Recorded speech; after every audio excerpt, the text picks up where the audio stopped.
Hi, I'm Nina and this is Intrinsic. I love finding resources that help cultivate a child's desire to learn, but sometimes we grow out of those resources.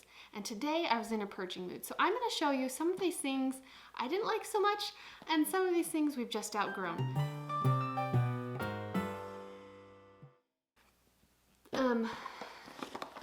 First on our list that we're getting rid of is Professor Noggins. I bought these at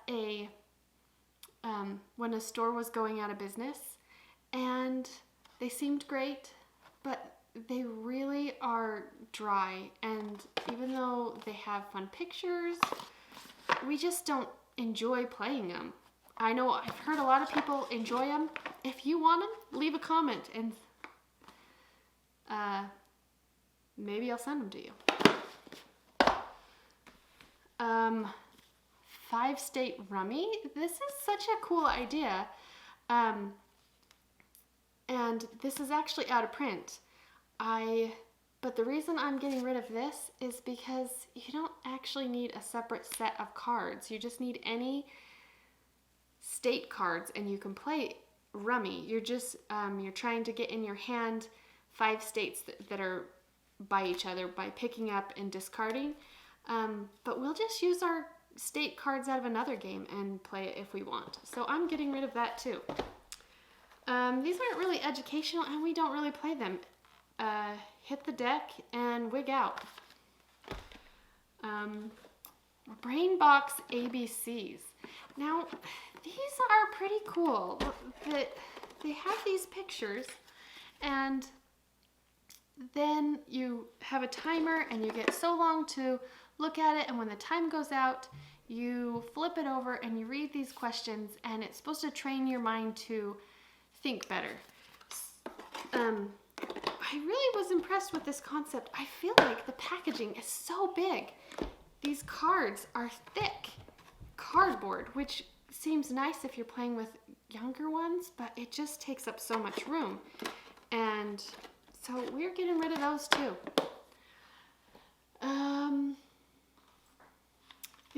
It's another pack of state cards. My daughter really liked these, and she memorized all the states using these, just going through them, but we don't use them anymore. This is a national park memory game, and we used it a few times. The games with those big, thick cardboard pieces just take up so much room, and we don't use it all that much. This one, I love the concept. It's kind of a cross between Apples to Apples, where everyone has now like characters or places that they're putting to this story, sort of a fill-in-the-blank story, but you need more than 2 players, and we usually only have my daughter and I playing. So, as much as I love this game, it's not worth the room it takes up in my house. Very silly sentences. We really loved this game. Each type of word, nouns, adjectives, have a different color, and you make these different sentences. And my daughter really loved this. I just feel like we've outgrown it and it's taking up a lot of room.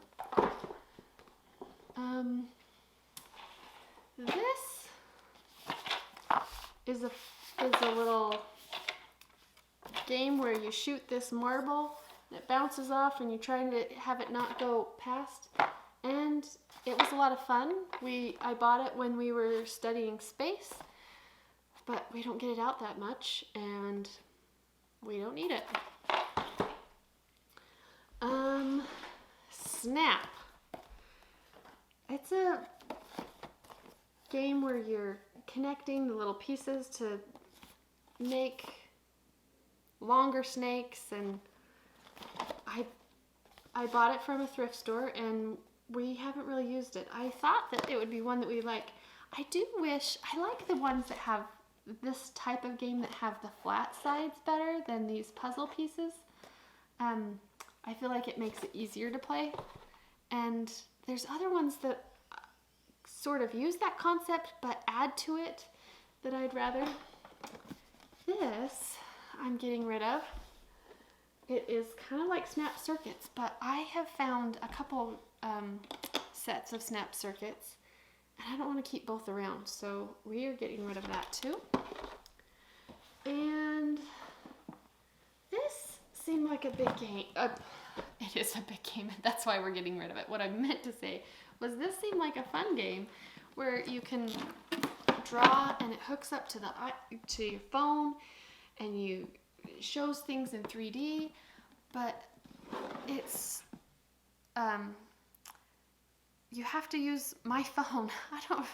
And so she doesn't get it out to play. My daughter is pretty independent with the resources that she uses on her own, and she can get them out on her own, and this just isn't as easy for her to access on her own. I guess you can use the iPad too, but she just doesn't get it out. So we're getting rid of that. And Payday, I thought I would really like this. I found it at a thrift store, and I know I've heard lots of other people really want it. I feel like when I played it, I didn't love that you had to waste money on some things, if I remember correctly. I remember we played it one time, and I just wasn't a big fan of the way it encouraged you to use your money to gamble, and but it does have you use money. For our my money game of choice is Game of the States. It's one that you're learning about where the states are, the geography, but I feel like it's pretty entrepreneurial, is that a word? Where you are buying from one state and you sell at another, and you're learning to buy low and sell high, and I don't know. I like Game of the States much better. It's my money game. This is one of our Chick-fil-A games, and I know they have a bigger one. We don't play this one very much. I think we used to. Robot face race, and you have this little thing. So we'll be getting rid of that. And another Chick-fil-A game. And we really, really liked this one at first. I just feel like we've outgrown it. And all we ever needed was the little Chick-fil-A version, but they do have another one. And that is it. If you want any of these games, and you know me, leave a comment and I'll give them to you. And if you're interested in more resources, check my link below. I have a list of different games and manipulatives and shows and things that we use that make learning fun. If you found this video helpful, subscribe to Intrinsic, because meaningful learning is driven by desire from within. The passions within me, 'cause I'm intrinsic.